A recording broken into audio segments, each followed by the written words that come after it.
If you have a friend who's playing the game I'm playing and you think they would enjoy my videos, I hope that you consider sharing them. And if you want to see more videos from me, consider subscribing. Enjoy the video. Hello everyone, welcome back to another video, which is actually not being live streamed because this will probably be a little bit of a shorter one, and I'm going to stream tomorrow a lot for shard openings and stuff. So today we're going to do a non-shard opening video. We're going to be doing an Astrolith guide. I'm not the most knowledgeable player, and I'm sure there's people with better guides, but I'll give my best to make a guide on Astrolith. So let's go ahead and do it. So if you're ever like curious and you get a hero which looks kind of like a mime, you know, like from back in the day, and you stumble upon this hero being a dark elf, and it is like it is Astrolith if you have ever gotten her, and then you're looking at the reviews and you're like, oh shoot, I got a terrible hero. But I think that she is underrated, because I myself on my main account, which, as you guys know, does have a good amount of champions which people deem good, whether it's a Rotos, Arbiter, Trunda, whatever. Like, these champions obviously have some pretty good... Okay, she sucks against combos, but yeah, you understand, right? I have actually had issues against some people with, like, super strong Astroliths.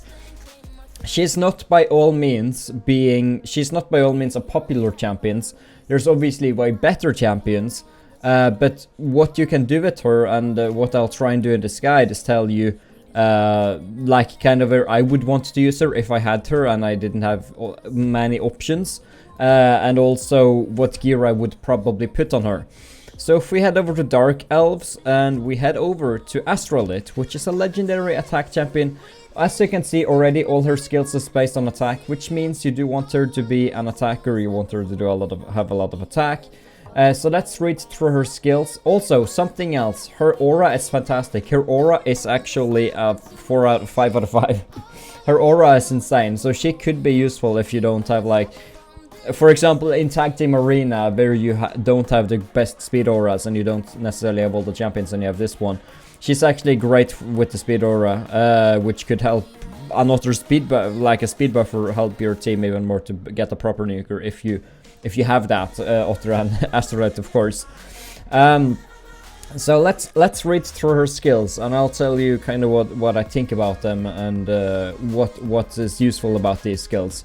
So she, with her attack 1, which she does all the time when these guys are on cooldown, oops, self-explanatory, she does actually fills the turn rate of a random ally by 15%.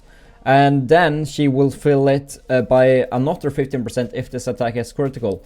What this skill is telling us, and this should also be a helpful guide for you who may have other champions which has things based on crit. You obviously, when it says this, if this attack is critical, which means that once she attacks normally, which she will do every single time, she will increase a random ally 15%. And then another 15% on top of that, so she essentially gives one ally 30% turn meter boost. That is, to be honest, as good as freaking... it is actually good, considering, let's see here, if we can find High Elves. If you look at Apothecary, besides the speed buff, he only fills it by 15%. And you also have Arbiter, if we also go into High Elves, which fills it by 30%. So she essentially, with her attack 1, fills every one person's turn meter as much as Arbiter does on a 3-turn cooldown. And she also continuously increases everyone's turn meters by 15% as long as she crits, right? Which is great. So she is essentially like an Apothecary with her attack 1 every single time, besides the speed buff, of course. So I think her attack 1 is actually very good, and I think this can be used nicely, especially if you have like a let's say that you have a slow main hitter, like you have a Rotos at 160 speed, and you have an Arbiter at very good speed, and the Arbiter goes first.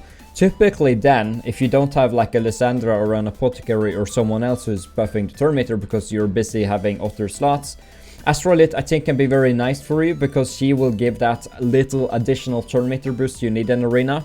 So let's say that you're very lucky and she gives that champion another 30%. That's essentially 2 Arbiter pulls, or 2 Arbiter turn meter buffs with just she using her attack 1.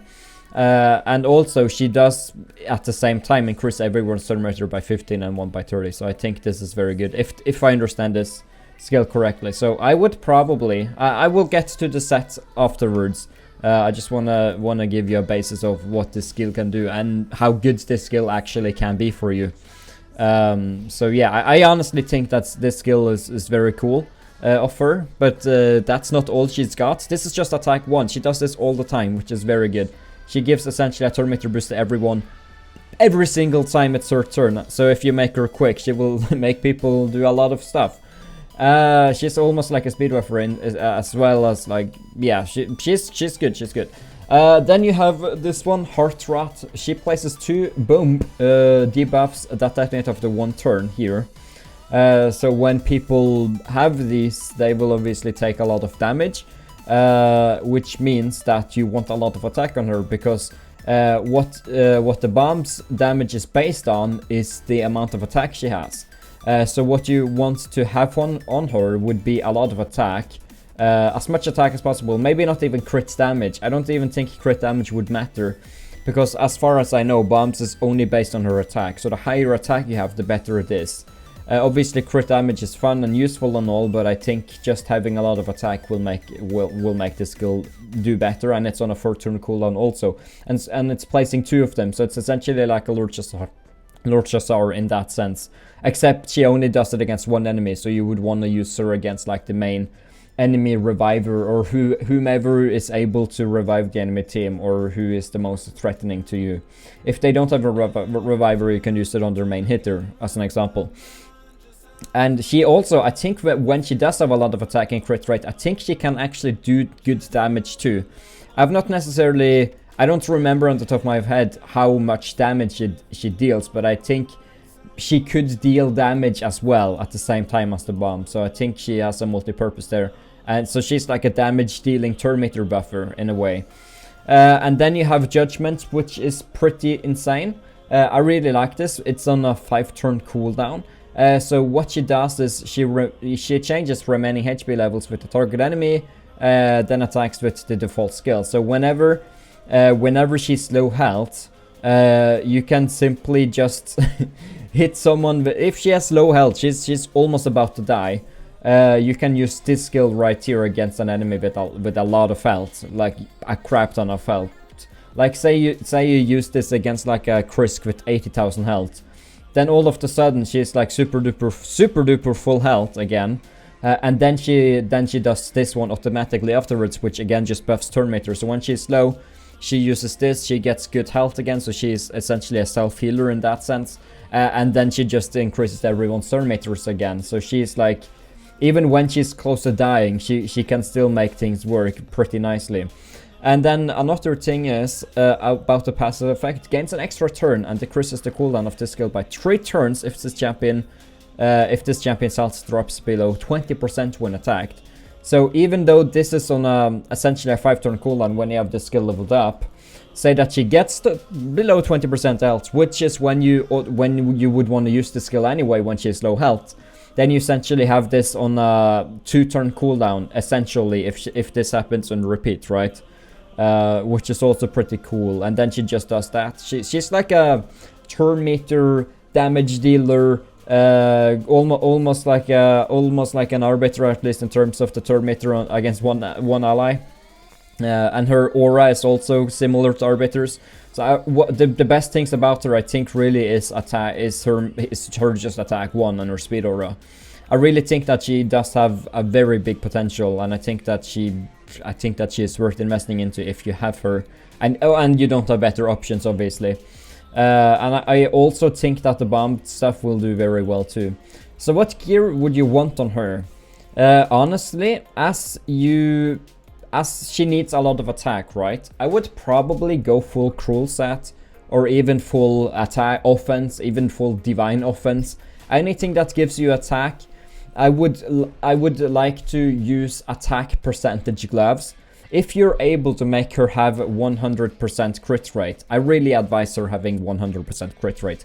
If you're able to make her have that through the substats on your equipment, your chest plate, your boots, and everything like that, if you're able to do this, I think that you want to have attack percentage gloves, so that she has as high a stack as possible, because if you can make her like 6,000 attack and 100% crit rate, I think these bombs will do a lot of damage, and she will just do a lot of damage in general.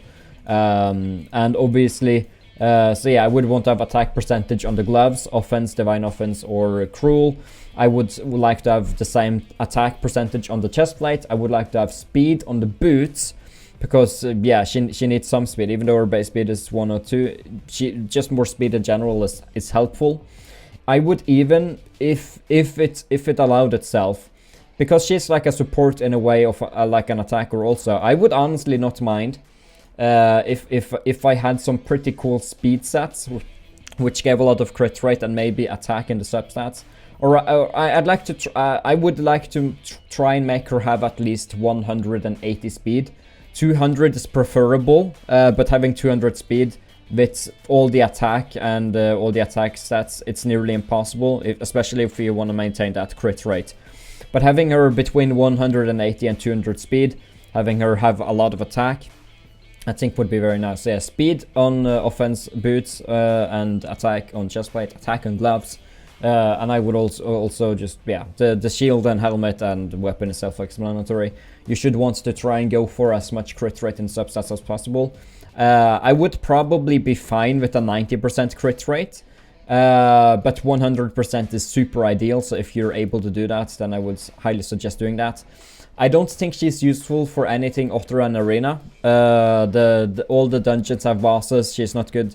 Maybe she can do some stuff against bosses, but I think she's only useful in arena. And I also saw in the ratings here, I think people agree to some extent, maybe faction wars. But yeah, I think she's mainly useful for arena. I don't think I would use her anywhere else. She may be good against some places, but I do dungeons or campaign and everything, they have bosses in them, and I don't think she's very good against bosses. But I think that she can be a viable tag team arena champion for you if you don't have any better options. So yeah, that's kinda my guide on Astralith. So hopefully you guys did enjoy that. If you did, you should leave a like and you should subscribe. And if you want more guides, let me know. Have a nice one, and bye bye.